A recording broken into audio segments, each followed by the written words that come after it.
വിവാഹ സത്കാര ചടങ്ങുകളിൽ നിന്ന് പ്ലാസ്റ്റിക് വെള്ളക്കുപ്പികൾ ഒഴിവാക്കണമെന്ന് ഹൈക്കോടതി. പ്ലാസ്റ്റിക്കിന് പകരം ഗ്ലാസ് കുപ്പികൾ ഉപയോഗിക്കണമെന്നും ഡിവിഷൻ ബെഞ്ചിന്റെ നിർദ്ദേശം. സംസ്ഥാനത്തെ മാലിന്യ പ്രശ്നവുമായി ബന്ധപ്പെട്ട ഹർജി പരിഗണിക്കവെയാണ് കോടതി ഇക്കാര്യം വ്യക്തമാക്കിയത്.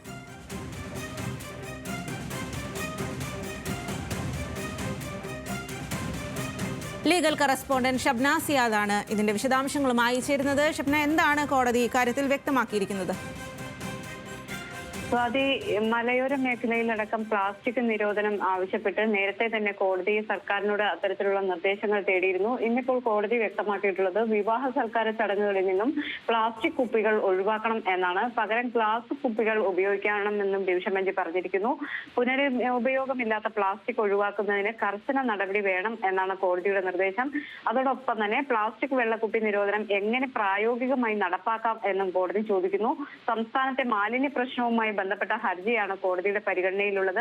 ഈ ഹർജി പരിഗണിക്കുന്ന വേളയിലാണ് മലയോര മേഖലയിലെ പ്ലാസ്റ്റിക് നിരോധനം പരിഗണനയിലാണ് എന്ന് സർക്കാരും കോടതിയെ അറിയിച്ചിട്ടുണ്ട്. 100 പേരിൽ കൂടുതൽ പങ്കെടുക്കുന്ന ചടങ്ങിൽ പ്ലാസ്റ്റിക് ഉപയോഗത്തിന് ലൈസൻസ് ആവശ്യമാണ്. ലൈസൻസ് നൽകാൻ തദ്ദേശ സ്വയംഭരണ സ്ഥാപനങ്ങൾക്കാണ് അധികാരം എന്നും സർക്കാർ വ്യക്തമാക്കിയിട്ടുണ്ട്. അതുപോലെ സൽക്കാര ചടങ്ങുകളിൽ 1/2 ലിറ്റർ വെള്ളക്കുപ്പികൾ ഉപയോഗിക്കുന്നതിന് നിരോധനമുണ്ട്. ഹൈക്കോടതിയിലാണ് തദ്ദേശ സ്വയംഭരണ വകുപ്പ് സ്പെഷ്യൽ സെക്രട്ടറി ഇത്തരത്തിൽ വിശദീകരണം നൽകിയിട്ടുള്ളത്. മറ്റൊന്ന്, കോടതി റെയിൽവേയെ വിമർശിക്കുകയും ചെയ്തു. ട്രാക്കുകളിൽ മാലിന്യമുക്തമാക്കി സൂക്ഷിക്കാൻ റെയിൽവേക്ക് ബാധ്യതയുണ്ട്. പൊതുസമൂഹത്തോടും നിയമ സംവിധാനത്തോടും ബാധ്യത പുലർത്തണം.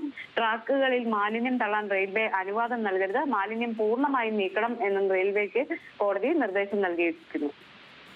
ശരി ഷബ്ന, വിവാഹ സത്കാര ചടങ്ങുകളിൽ നിന്ന് പ്ലാസ്റ്റിക് വെള്ളക്കുപ്പികൾ ഒഴിവാക്കണമെന്നാണ് ഹൈക്കോടതി ഇപ്പോൾ നിർദ്ദേശം നൽകിയിരിക്കുന്നത്. സംസ്ഥാനത്തെ മാലിന്യ പ്രശ്നവുമായി ബന്ധപ്പെട്ട ഹർജി പരിഗണിക്കവെയാണ് കോടതി ഇക്കാര്യം വ്യക്തമാക്കിയത്.